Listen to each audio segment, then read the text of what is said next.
Which brings me to that point on the COVID situation. I want to encourage everybody that COVID, as it's in itself, it's not something that our little people should be too concerned about.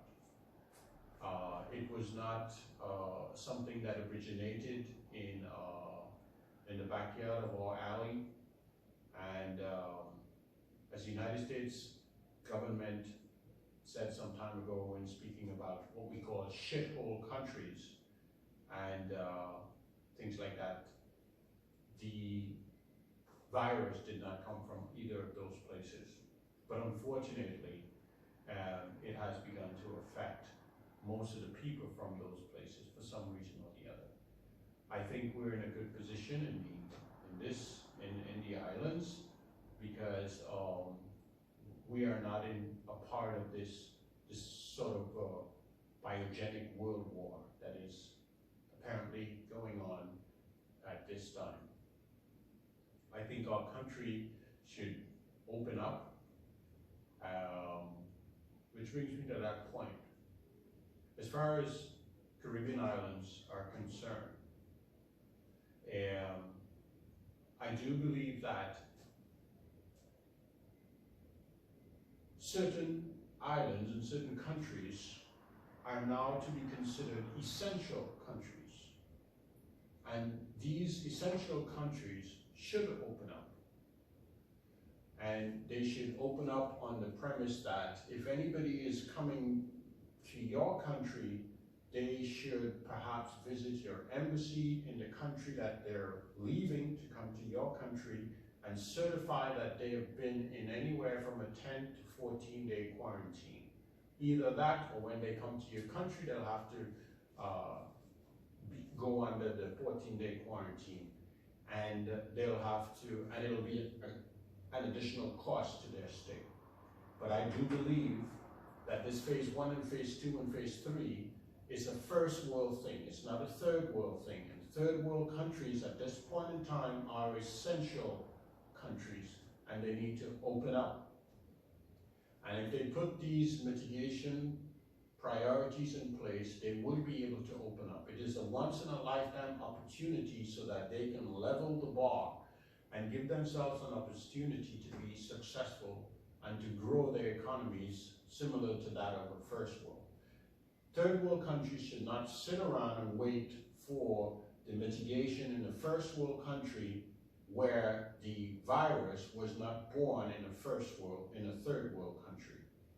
They should give themselves that opportunity to step it up a notch and put the right mitigation prospects in place.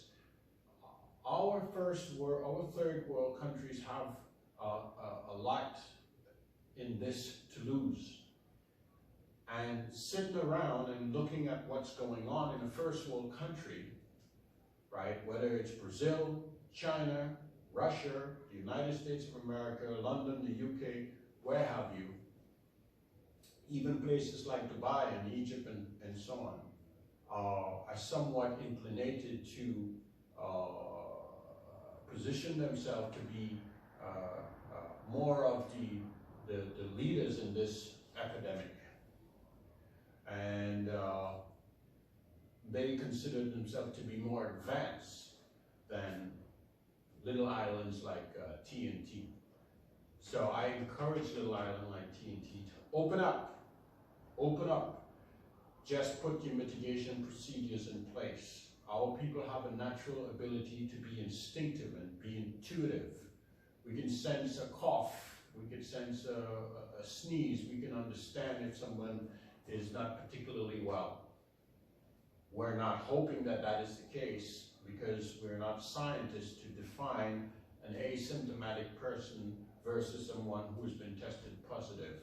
But this is the type of virus that we could actually define through mitigation and self-quarantining. Of course, we have a situation in the United States and we have such an XYZ. But there are many great people in those countries that are tired of being stuck inside. They want to get a haircut, they want to do their fingernails, they want to go to a movie theater, etc. Right? They want to go to the beach, they want to enjoy their summer or however they choose choose to live their life. They do not want to be stuck inside.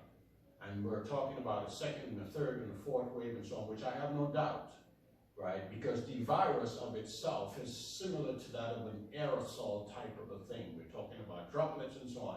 And if it's in that case, then there could be a concentrated format to this virus. It's just not something that the great doctors and scientists have been able to put their fingers on as yet. But if there is so much of a light version of it, very likely there's going to be a concentrated version. And of course, the concentrated version is not going to be it's not going to be able to mutate as easily as the aerosol version of it. In other words, someone with a concentrated inducement of something of the virus, however, they mistakenly, catch the virus, they may not see another day. The concentrated version, in my opinion, takes you out in less than 12 hours. You will see signs of deterioration in your body.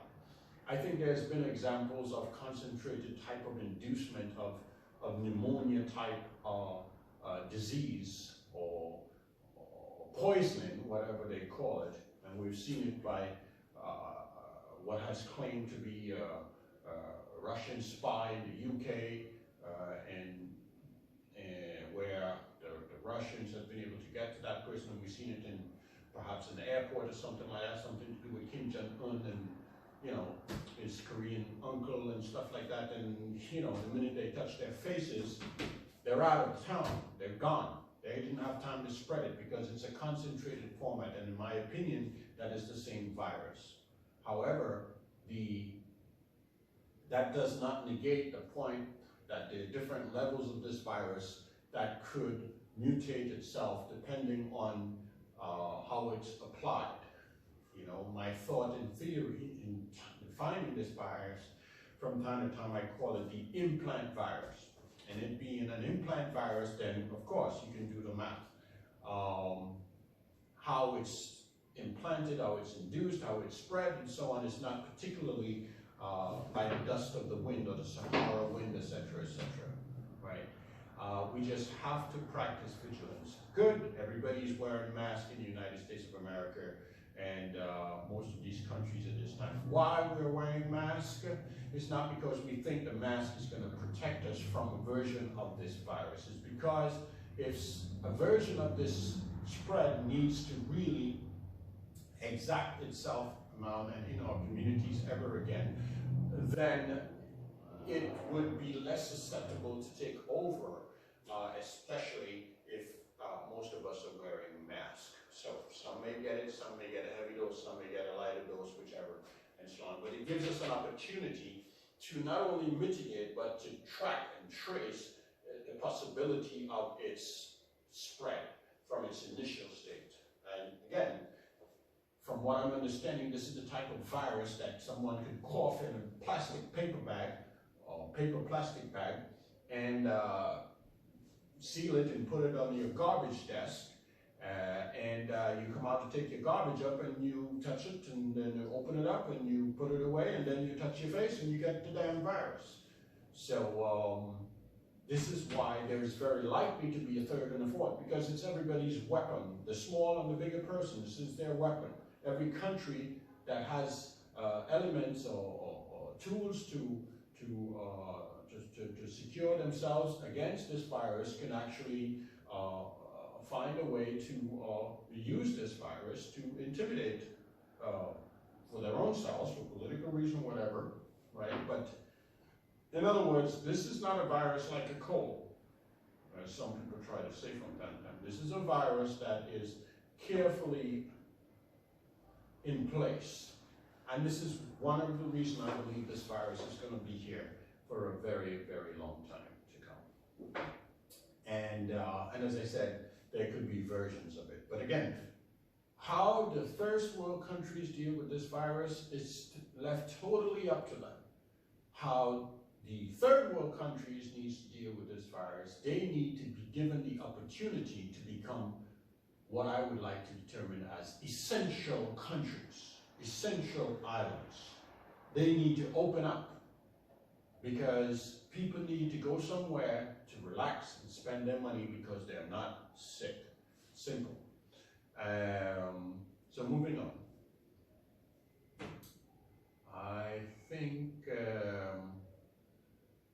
and just on the virus note, by the way, we look and we see so many people discussing, every morning we have Andrew Cuomo, and we have this person and that person at the media, and everybody's watching TV, and all the wonderful folks are bringing the news about the virus and so on. But I tell you something, you never know the person that is sitting behind the desk telling you the news and the story and so on. Because at the end of the day, they're just